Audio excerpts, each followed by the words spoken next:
Hello fellow collectors and welcome to Long's Toys. Today we are taking a look at Voyager class Cybertron Universe Starscream from the Transformers Legacy United line from Hasbro. I'm really excited for this release. I'm a huge fan of this design for Starscream. I never watched Cybertron, but I was a big fan of Galaxy Force, which is the Japanese equivalent of Cybertron, and that had just come out earlier, and so I had already watched that whole show by the time Cybertron came out, and so I didn't really feel the need to rewatch it. But I've always loved designs from that show.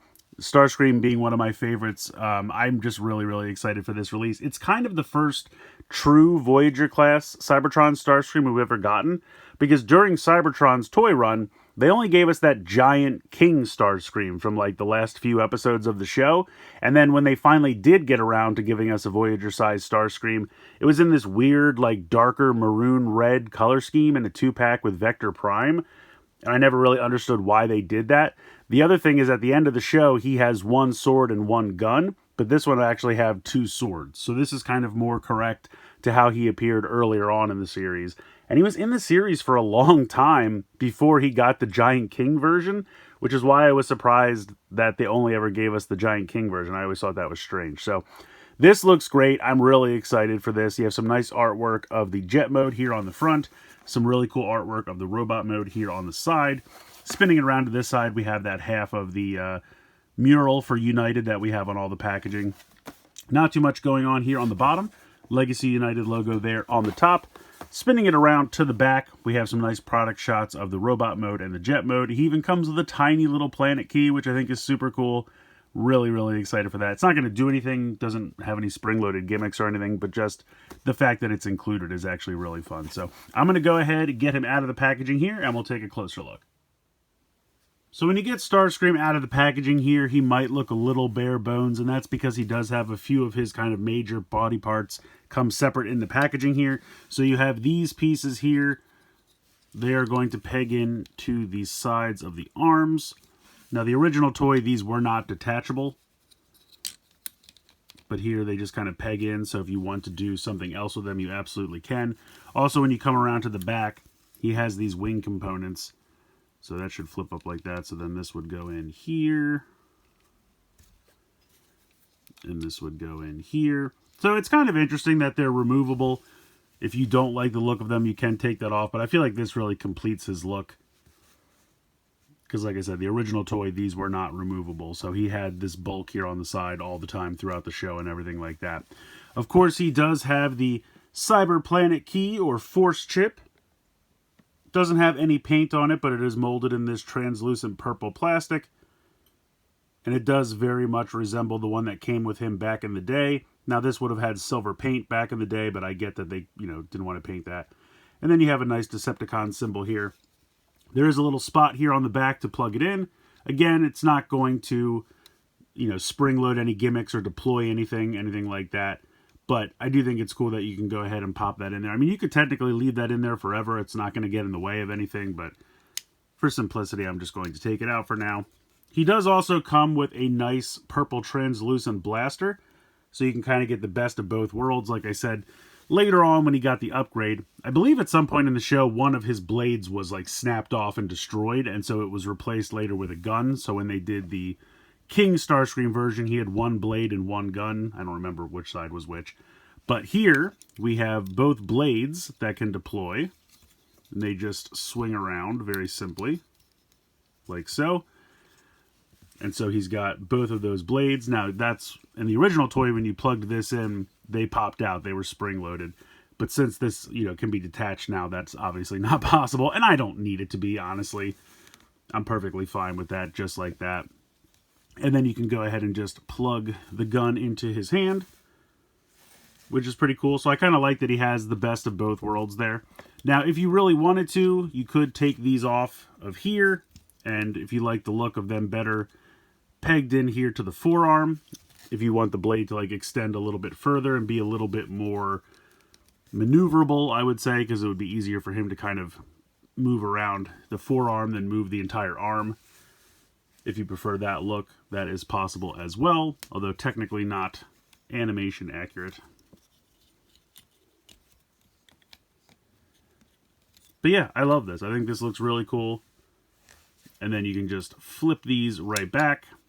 And then I believe he also used these as blasters, and it looks like they are blast effect compatible. So if you wanted to just use these as kind of null rays, that's a possibility as well.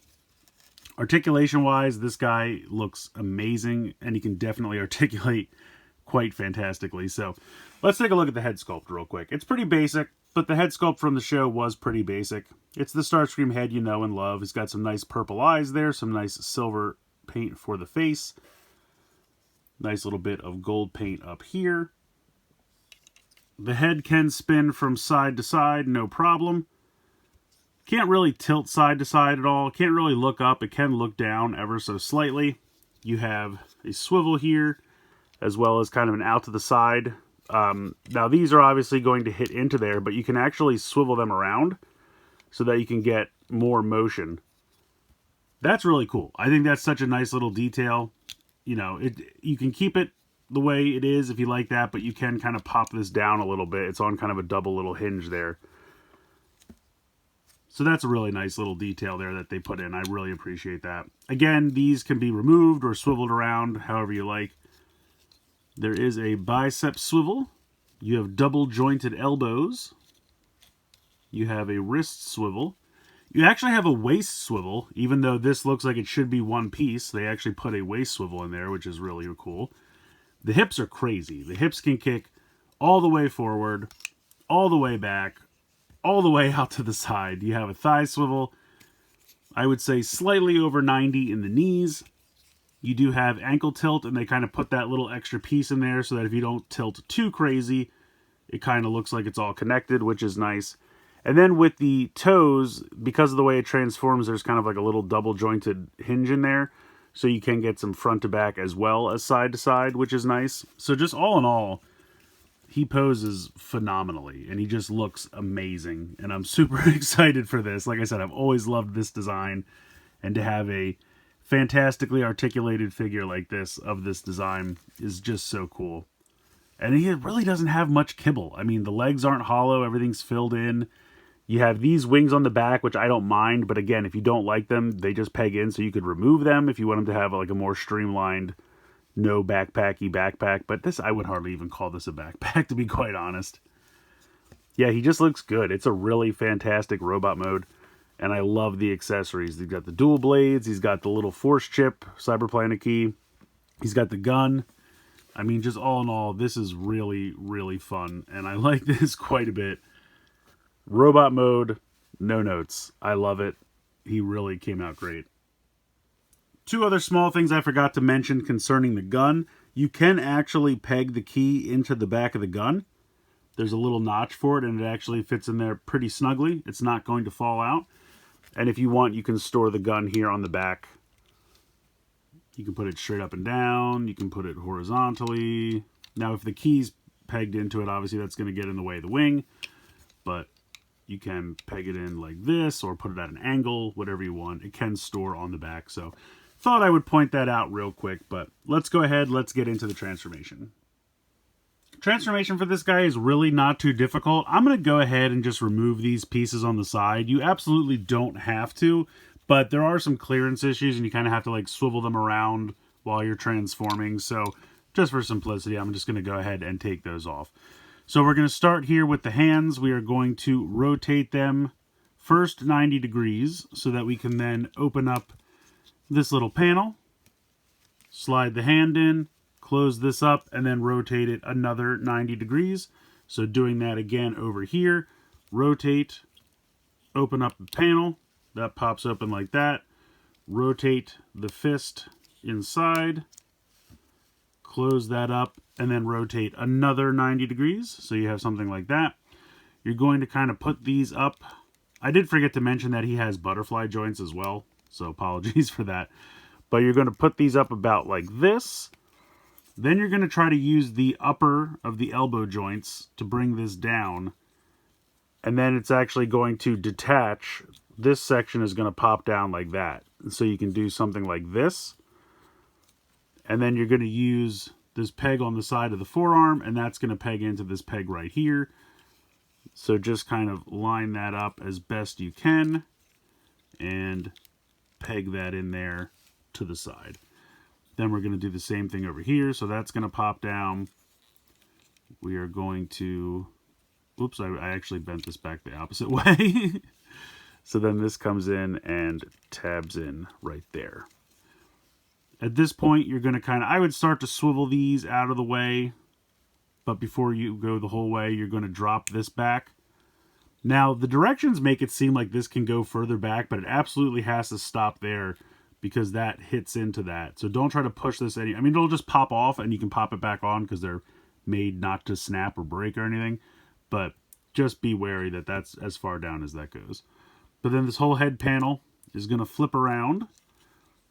I guess just as a way, like, it kind of makes it seem like the head is still there, but now it's just kind of a tiny nub just to kind of hide it a little better.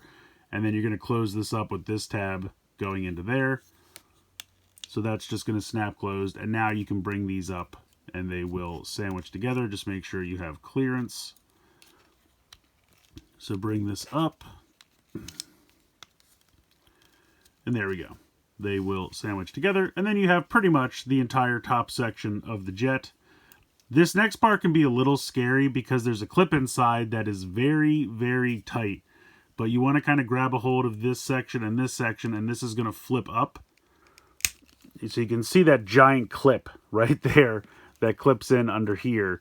So I think over time it'll probably get a little looser, but the first couple of times it sounds really scary. So now we're going to come down to the legs. We are going to rotate them out to the side, 90 degrees. These little panels inside that I mentioned earlier really fill out the back of the leg. We'll just swing open, like so. And it is really hollow inside, so I am glad that they decided to put these panels in here. So he has kind of part of the heel that's a different color than the rest of it.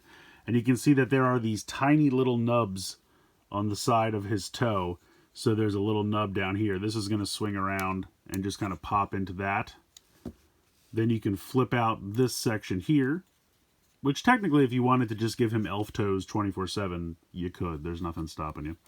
Then you're going to kind of bring this around and push this up. And you can kind of see how like there's a tiny little cutout for this circle. So just kind of push them together as tight as you can. So doing the same over here, we're going to rotate this up, pop that there, flip out his pointy toe, bring this in, and just kind of push that as tight as you can. Then we're just going to kind of accordion the feet in. So this is going to swing in like this, and this is going to come up. Now there's a tiny little notch right there, which is going to peg into this little notch right here. So as this comes up, now while you're doing that, down here, the toe is probably going to give you some trouble if you don't know what's happening right at first, but you can see that there's a tiny little notch right here. That has to kind of fit in this area kind of on the underneath of the crotch. So as you're bringing this up, you have to make sure that that goes in there. And then you can bring this part in and peg that in there. So we're going to do the same. See, and already this is kind of giving me trouble, because I feel like that should sit better.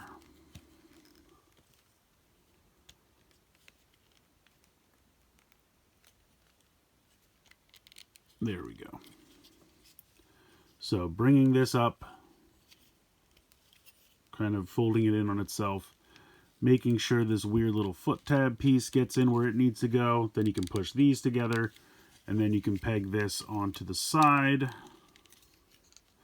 And sometimes these arms like to move around, and it makes it not want to tab in. I mean, if you don't have it tabbed in 100%, it's really not the end of the world. But then we can just bring these in together. You can see that they have clips to connect to each other, like so. And then the last step, of course, is to bring these pieces back and peg them on here to the side.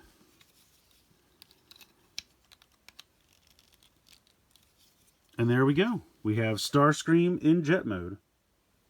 I like this a lot. I think they did a great job with this. I think it came out perfect. I really love the way this looks. like I said, with the foot sections here, I feel like I have a little bit of trouble getting that to peg in, but for the most part, it's fine. And sometimes, like, the arms will come unpegged if you move it around, but it's very simple to just tab them back in. But yeah, overall, I think the design looks great. I love the tail fin back here. I love the wings here. Like I said, these are blast effect compatible. These little ones might be as well, because they're already so thin. I don't think that would be an issue. But yeah, all in all, this looks great. You can still attach the key back here if you would like. If you would like to flip out the blades, you could do so as well, if you wanted to be a flying stabby jet. So that's cool. I appreciate all that. There are actually 2 places you can mount the weapon, and honestly, both of them are pretty cool. So if you look at the underside of the gun, you can see that there's kind of like these grooves here. You can see right there and right there. So if we come around over here, there are these kind of like tabs here and here. And so you can just pop this through here. And did I put this in upside down? Yes, I did. So if you pop this in here, then you can fit this into those grooves, and it, you know, pegs in very tightly. And that kind of looks all right. I mean, it lays at a nice angle. It sits properly. It's not going to fall off. So that's a cool option. But an even cooler option, if you take this out, you can come underneath here and open this up. And then you can see that the legs have similar grooves. So I can take this and I can pop this on here like so, and then close this back up over top. And it actually works perfectly. Like, you can see that that cutout was like perfectly made for that. And I think that's so cool. It integrates so well. And it also kind of fills in that area, because otherwise this feels kind of empty. So I kind of like that. And then he just kind of has the cannon underneath here, which I think makes sense. So yeah, I like that a lot. 2 really cool options to store the gun. You have the key that can plug in there to the back. All in all, this just looks really phenomenal, and I love the jet mode. I think they did such a good job with this. Honestly, I love this figure. I'm trying to find something to complain about, and I can't really come up with anything. The robot mode is spectacular. The vehicle mode is spectacular. The transformation is fun, not too difficult, not too easy, kind of right in that sweet spot. The accessories are amazing. I can't believe they included a tiny little Cyberplanet key or force chip, depending on which terminology you prefer.